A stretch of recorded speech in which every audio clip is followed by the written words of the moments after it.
La era está pariendo un corazón, no puede más, se muere de dolor y hay que acudir corriendo pues se cae el porvenir en cualquier selva del mundo, en cualquier calle.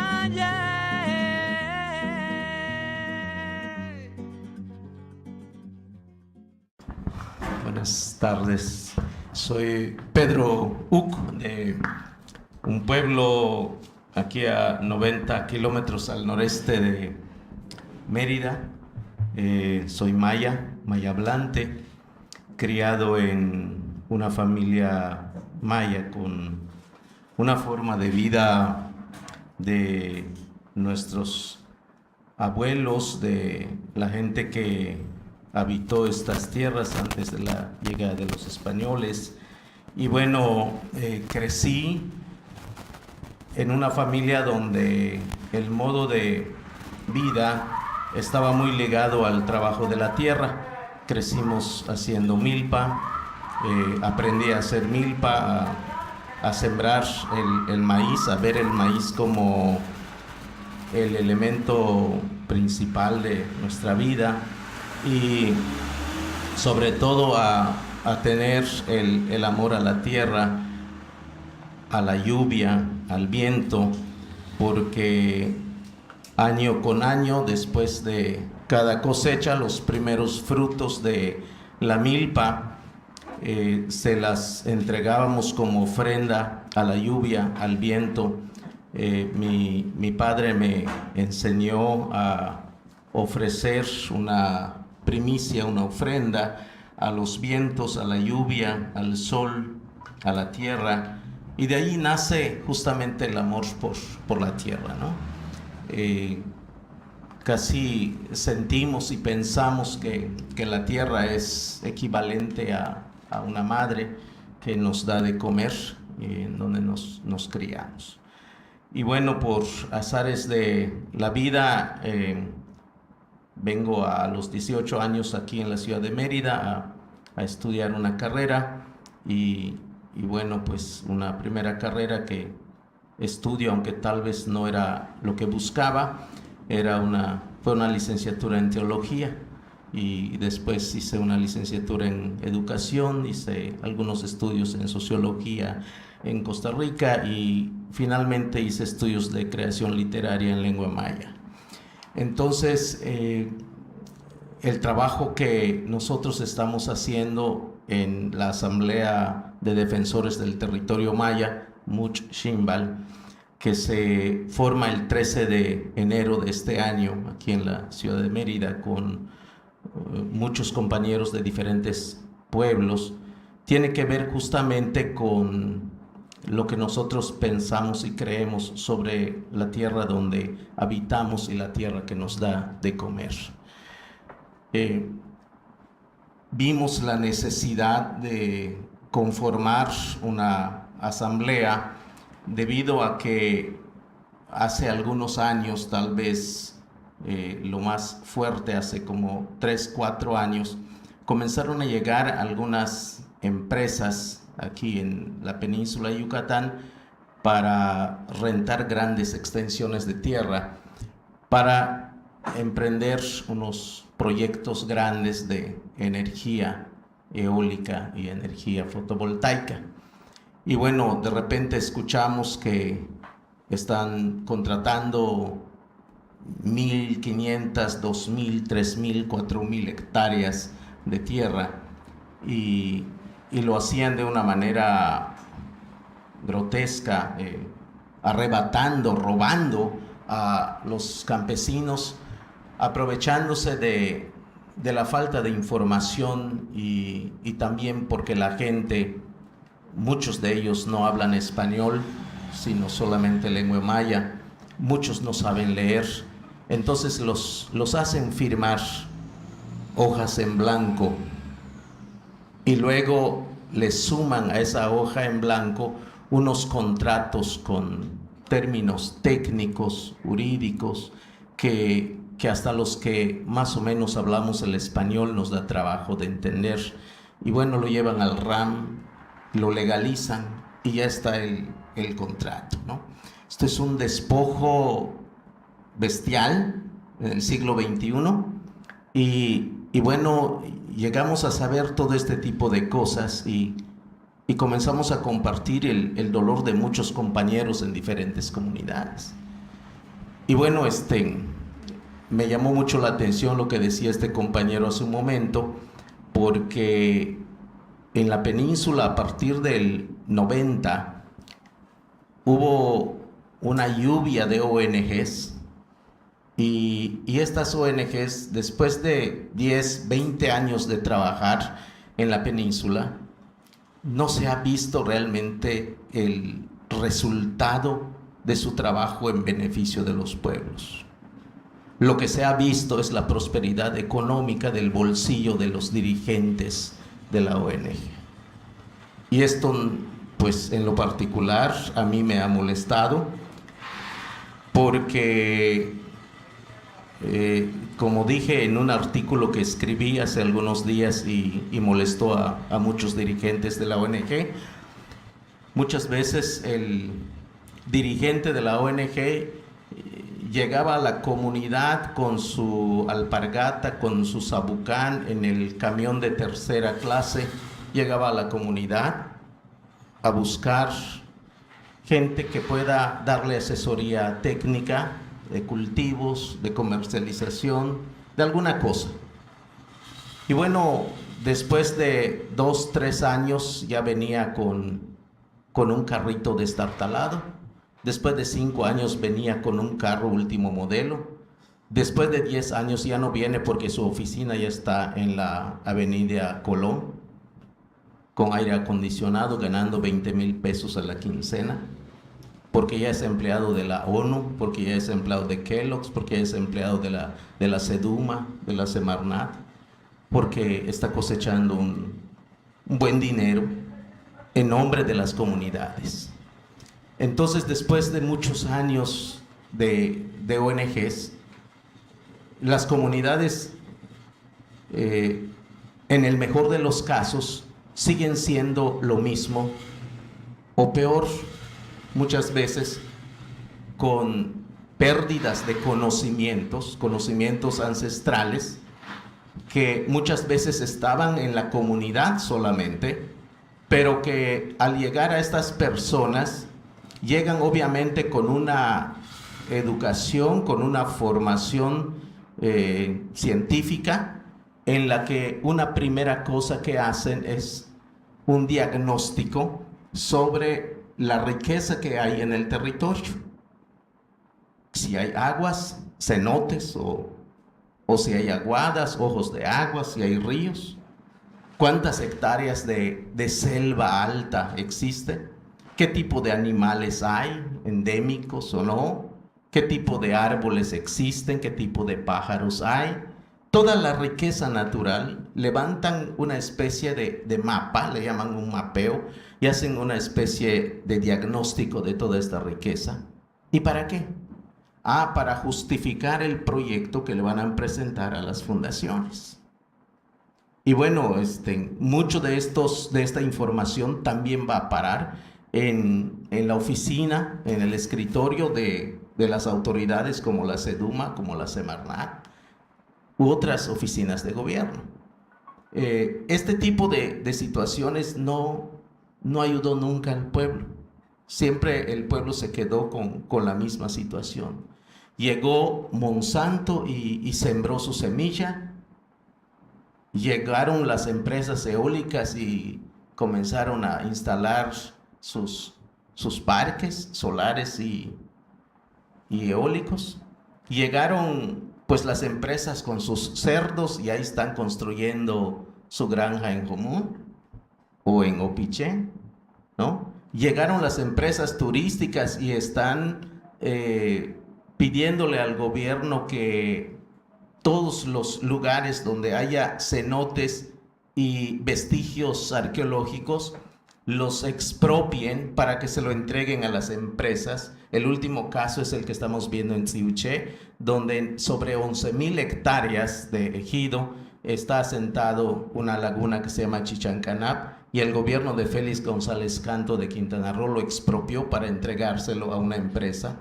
Y lo digo así literalmente porque así lo dice en la expropiación. Tengo el documento donde dice que se lo van a entregar a la empresa para que lo administre, porque los indios no lo saben cuidar, en cambio las empresas sí lo saben cuidar, que va a formar parte de un corredor turístico que se mueve desde Cancún, pasando por la Riviera Maya, Bacalar y llegando hasta Chichancana.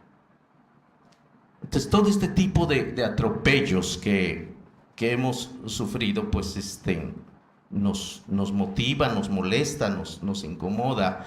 Y bueno, dijimos, pues tampoco vamos a formar otra ONG, porque si, ahora sí, como dice el SUB, ¿verdad? Si los partidos fueran la solución, ahora que este país ya se hubiera solucionado, ¿para qué formamos otro partido? Si las ONGs que vemos aquí, que son un montón, no han solucionado nada, ¿para qué formamos otra? Entonces vamos a formarnos como una asamblea de facto y llamar a las comunidades que están lastimadas con esta situación, y vamos a organizarnos y vamos a ver cómo nos vamos a defender. Y eso fue lo que hicimos el 13 de enero de este año.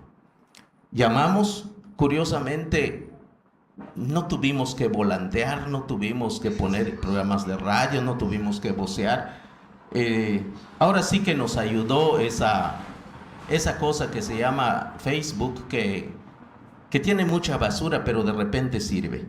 Solamente puse una invitación allá y se juntaron más de 20 pueblos. Eso quiere decir que el dolor está fuerte, la situación está grave. Y es curioso porque la mayoría de los campesinos no tienen Facebook, pero hubo alguna manera en la que el mensaje les llegó. Y bueno, nos juntamos y dijimos, pues, ¿qué vamos a hacer con esta situación? Esto es una invasión, es un robo. Y bueno, alguien nos dijo, esto es de verdad un robo, aquí traigo una prueba. Y nos entregó un contrato como de 20 cláusulas.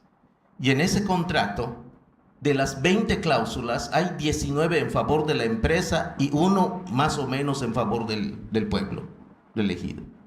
Entre las cosas, solo para que se den una idea, entre las cosas que dice, es que el dueño de la tierra, que son los ejidatarios, renuncian a su derecho a poner su denuncia en Yucatán en caso de que haya un conflicto entre la empresa y ellos. Tendrían que ir a la Ciudad de México a poner su demanda de entrada, ¿verdad?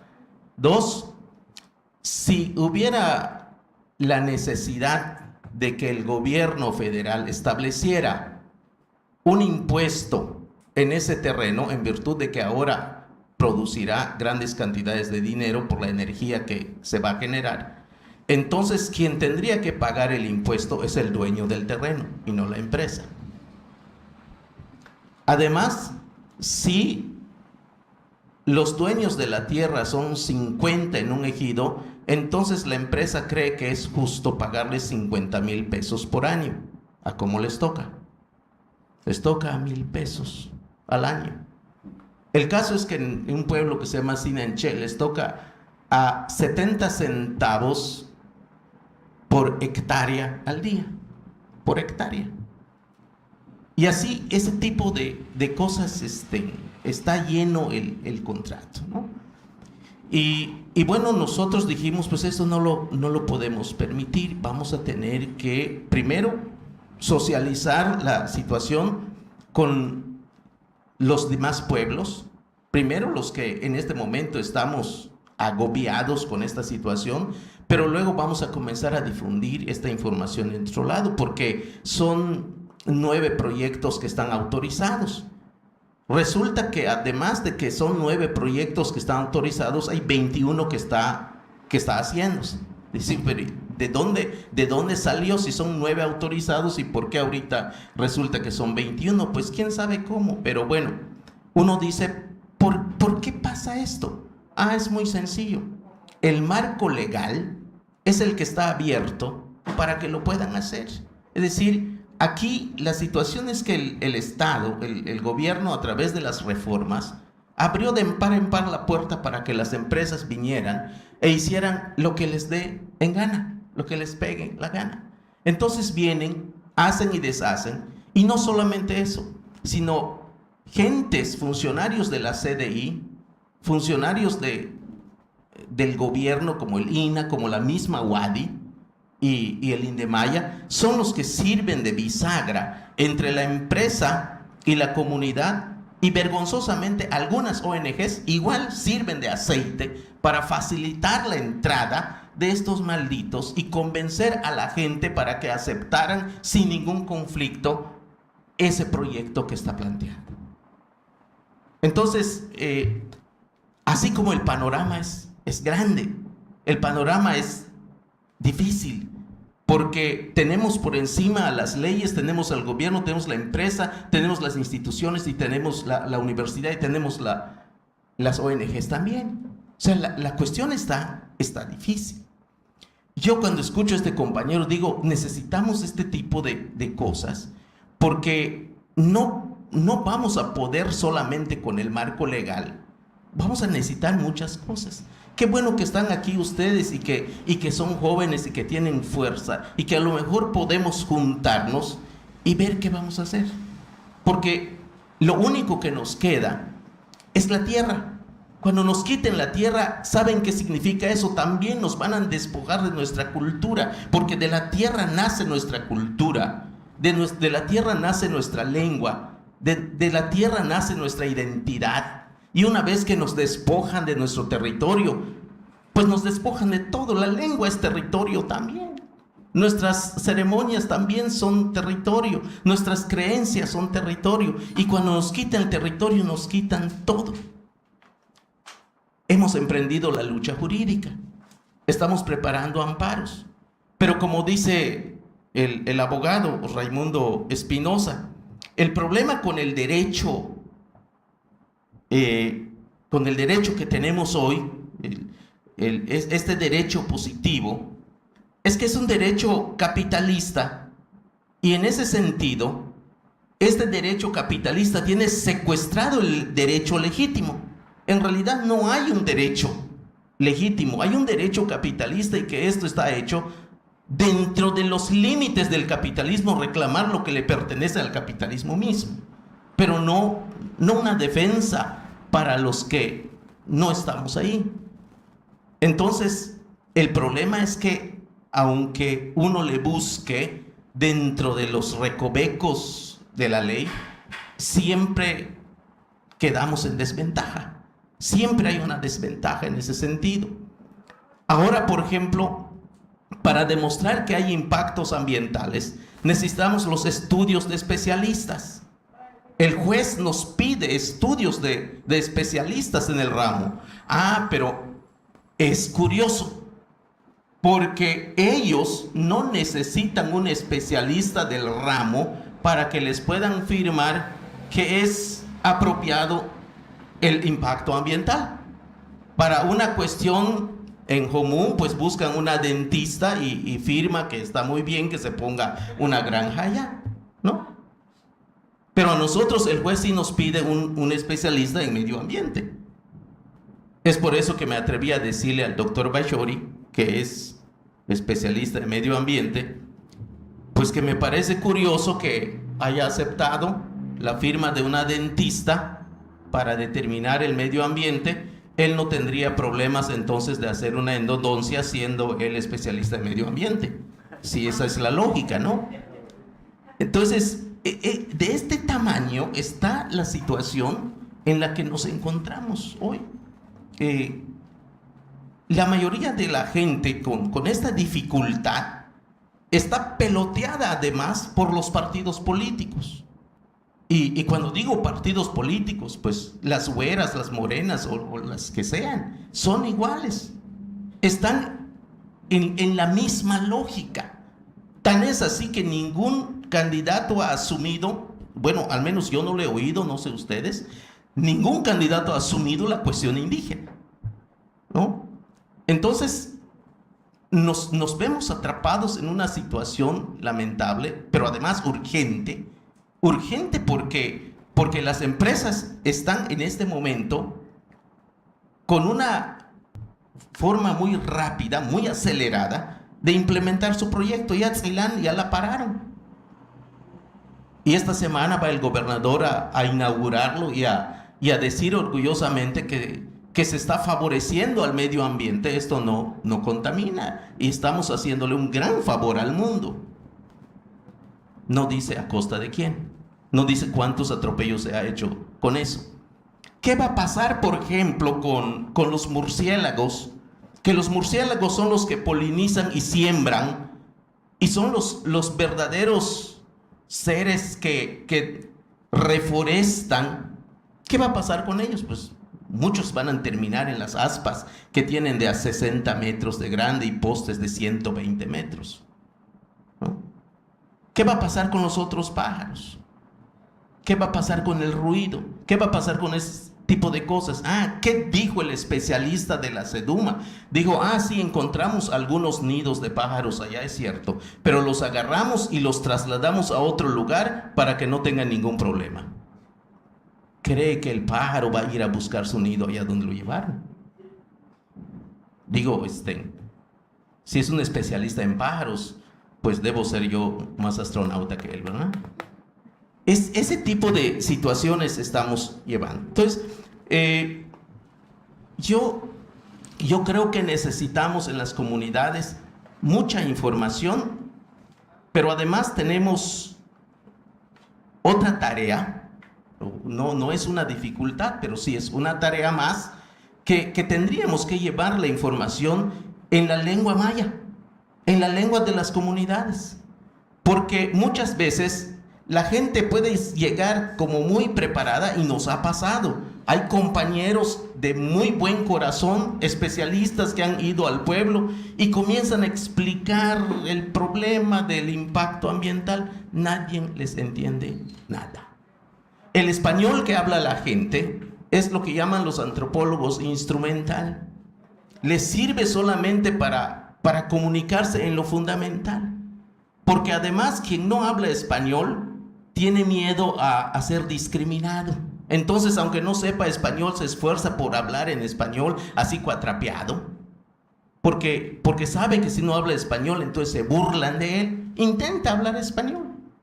Pero si le hablas en un español de verdad, no lo entiende. Entonces, para que podamos llegar y hacer efectiva nuestra comunicación, tendríamos que llegar en lengua maya y decirles en su lengua cuál es la problemática. Es también una tarea, y esa tarea urge. Pero hay otra cosa.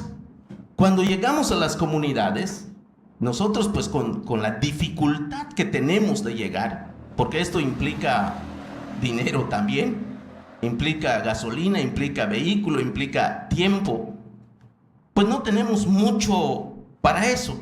En la medida de las posibilidades, vamos a la comunidad, así como dice él, hay que ir y vamos.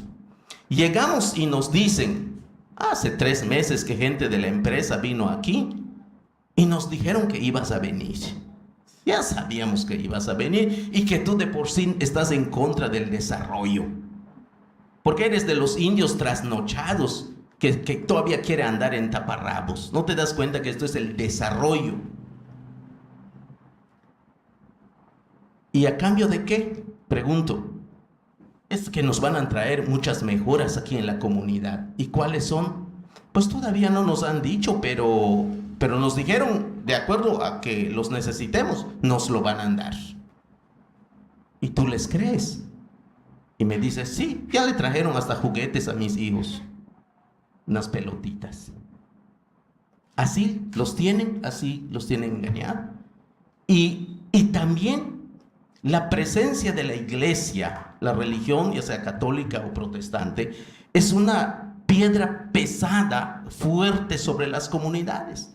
La mayoría de los pueblitos de 500 personas tiene 501 iglesias. Y eso es un problema porque las pinches iglesias han jodido de a madre a la gente. Le han metido caca en la cabeza y no no es capaz la gente de pensar distinto porque tiene llena la cabeza de basura. Entonces nos enfrentamos a un espectro tan fuerte, grande, y que necesitamos muchas manos, muchos pies, mucha capacidad, tiempo. Pero bueno, con los que somos 1, 2, 3, 4, afortunadamente ahorita somos 21 comunidades que estamos organizados en esta asamblea, y esto nos da esperanza. Tal vez todavía no nos pone contentos, pero nos da esperanza, y esa esperanza nos permite tener la posibilidad, el valor, las ganas de seguir yendo y trabajando con ellos. Y tenemos igual la esperanza de hacer las barricadas cuando sea necesario. Estamos pensando a lo mejor que esos ventiladores pues deben caerse, o deben desbaratarse esos espejos que jalan la energía del sol. Alguna cosa tiene que pasar, algo tiene que pasar, porque la cuestión legal es insuficiente, ¿no? También tenemos pues el apoyo de mucha gente que entiende nuestra situación.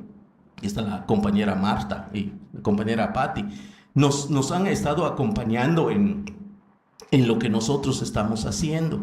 Gente que desinteresadamente pone sus manos, pone su tiempo, pone su inteligencia, sus recursos, y hemos podido llegar a muchos lugares donde pues sin el apoyo de ellos no nos hubiera sido posible. Hay académicos, hay gente de buena voluntad y que entiende cuál es nuestra lucha y cuál es el reto que tenemos, y nos acompaña. Aquí una de las cosas que hemos hecho pues es usar las redes, es usar algunos volantes, a usar algunos trípticos, es llegar a las comunidades, hablar con la gente, traducir a un lenguaje más accesible lo que ellos necesitan. Hay un pequeño equipo de abogados que está ayudando en eso. Tratamos de bajar el nivel del español técnico a un español accesible o en lengua maya, para llegar y dárselo a la gente para que pueda entender y pueda saber cuál es la problemática. Porque en los contratos pues se usan términos pues bastante técnicos y luego son letras pequeñas. Y bueno, me decía un ejidatario cuando un poco molesto le reclamé: ¿y por qué firmaron ustedes la hoja en blanco? Y me dice: compañero, es que nos da igual. ¿Pero cómo que les da igual? Pues es que aquí nadie sabe leer. Bueno, pues creo que tiene razón. Le digo, pero alguno de ustedes, su hijo que se va a la secundaria, sí lo leyó, pero tampoco lo entendió. Y tiene razón. Un niño de secundaria ahorita, pues dígame qué sabe, si los de licenciatura y los del doctorado a veces están jodidos. Pues peor los niños que están en la secundaria con esto del invento mágico de la UAD y el famoso MEFI, que es solamente pasar un chingo de diapositivas que no sirve para nada. Entonces pues no aprenden, y luego pues es una educación enajenante completamente, ¿verdad? En fin, lo que les quiero compartir es que tenemos muchas ganas de defender nuestra tierra. Nos estamos organizando para eso. Estamos hablando con mucha gente, estamos visitando comunidades, estamos en la estrategia jurídica. También hay abogados que nos están apoyando para esto. No necesariamente estamos en contra de las energías limpias. Lo que nosotros denunciamos es ese modelo que viene a arrebatarnos y a robarnos la tierra, y lo que queremos es que se respete la autonomía y la autodeterminación de los pueblos indígenas. La Asamblea Maya tiene unos meses, todavía estamos en pañales. Nos reunimos el 13, nos organizamos el 13, y el tema fundamental fue cómo parar estas empresas que vienen a ocupar nuestro territorio. Eso fue. Pero el fondo hay dos, por lo menos hay dos ideas fundamentales. que son acuerdos de la asamblea. Uno, ni vendemos ni rentamos la tierra. Eso está claro. No lo vamos a vender. Es acuerdo fundamental. Ni vendemos ni rentamos. Los que somos parte de la asamblea tenemos ese acuerdo y vamos a luchar por eso. Segundo, los pueblos, no sé si a corto, a mediano plazo o a largo plazo, queremos nuestra autonomía y nuestra autodeterminación. Porque pensamos que cualquier metodología educativa, cualquier forma de educación occidental que llevemos, no va a servir si está dentro de esta cuestión capitalista. Entonces necesitamos primero liberarnos como pueblo y tomar como pueblo nuestra propia determinación para saber qué escuela queremos y qué forma de educación vamos a darle a nuestros hijos. Luego, también pensamos que la gente que nos acompaña, una tarea que tiene es aprender nuestra lengua. Es importante que aprendan nuestra lengua, porque bueno, muchos de las ONGs son como los misioneros del siglo XVI. Llegan solamente a rezarnos el Ave María, quieren que aprendamos lo suyo, pero no quieren aprender lo nuestro, porque se hacen pendejos y no quieren entender qué es realmente lo que está en el fondo de la cosa, ¿no? Entonces, esto son, digamos, todavía cosas básicas donde estamos, pues estamos empezando y no sé cuánto tiempo nos vaya a llevar, pero soñamos en la posibilidad de que esto suceda, ¿no? Y justamente esa idea, ese sueño es lo que nos mantiene vivos, es lo que nos mantiene en esta lucha, porque si no, pues creo que tiramos la toalla y ya no vamos a seguir, ¿no? Entonces tenemos, cuando miramos así como el panorama de lo que está pasando en la península, es de verdad preocupante. Comento rapidito una última situación que se dio aquí en Tulum. Allá en Tulum alrededor hay muchas comunidades mayas. Y hace como 8 años vino un francés a vivir allá. Y este cabrón francés descubrió que están trabajando esas comunidades la abeja melipona. Y le gustó y dijo, él vio allá un buen negocio. Y entonces se metió y aprendió el trabajo de la meliponicultura. Y bueno, después de 8 años, elabora un contrato y propone este contrato con una empresa en Francia que hace cosméticos, en el que dice, los pueblos mayas que trabajan la meliponicultura se van a comprometer a firmar por la patente de estos conocimientos y la genética de la abeja, con tal de que la empresa sea dueña, y lo van a firmar bajo el protocolo de Nagoya. Tengo el documento donde lo dice. Es un robo descarado de una propiedad cultural nuestra de hace mucho tiempo, así con todas sus luces el tipo, ¿no? Entonces agarramos y ponemos la denuncia pública y vamos a poner la denuncia también jurídica. Pero es curioso, mucha gente dice, bravo, les aplaudimos. Pero rara vez alguien dice, yo también me quiero involucrar para hacer esto, ¿no?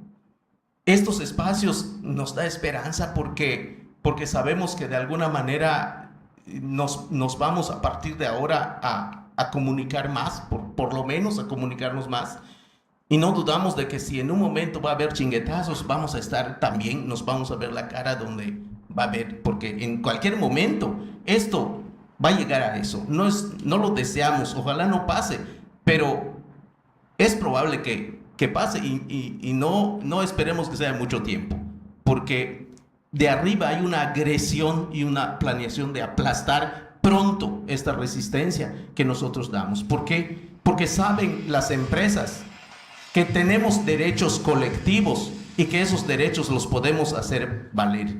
Y tienen miedo que esos derechos comience a hacerse pues mundialmente conocido y exigido, y entonces comiencen ellos a perder las oportunidades que tienen de quedarse con nuestra tierra. Les urge. Entonces, pues también nosotros tenemos que fortalecernos en nuestra lucha. Pues yo creo que una estrategia que hicieron los zapatistas, que me parece muy interesante, hicieron una cosa que le llaman escuelita, para que la gente entienda qué es eso que piensan y que creen. Llamó a la gente y les dijo: vengan aquí a verlo. Cada quien que se vaya con una familia allá a aprender qué onda en su escuelita.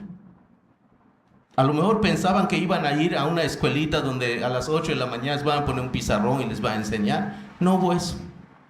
Sino allá la gente, pues si iba a la milpa, los tenía que llevar a la milpa. Si tenían que ir a cosechar, tenían que cosechar. O sea, lo que se vivía, y allí salía el pensamiento. También es importante recordar, los que sabemos un poco la historia de Yucatán, tuvimos 2 aplastamientos enormes en la historia y no hemos podido superar eso. También es cierto, algunos no lo quieren reconocer, pero en 1761 nos aplastaron con el levantamiento de Canec y en 1847 nos aplastaron feo en la guerra de castas. Ese aplastamiento no terminó cuando dejaron de haber balazos y flechazos y pedradas y machetazos. Por mucho tiempo, los gobiernos de Barbachano y de Santiago Méndez implementaron una cacería de mayas por toda la península para venderlos como esclavos en Cuba durante muchos años. Eso era el negocio, y la gubernatura la peleaban para tener derecho de pescar mayas y venderlos como esclavos en Cuba. Eso pasó mucho tiempo. Y de ese golpe no nos hemos podido recuperar.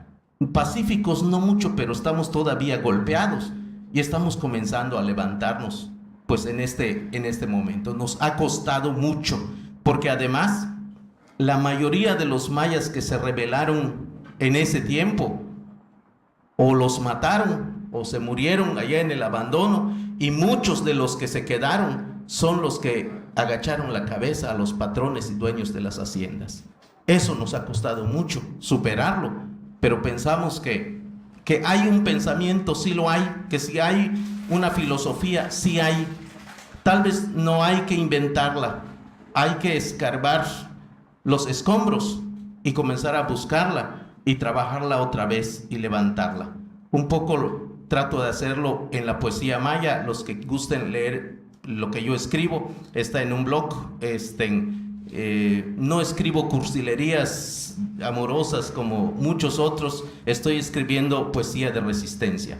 Entonces me parece que es parte de la filosofía que tenemos y que tenemos que trabajar, y a partir de allá construir nuestra fuerza de lucha. La era está pariendo un corazón, no puede más, se muere de dolor, y hay que acudir corriendo, pues se cae el porvenir en cualquier selva del mundo, en cualquier casa.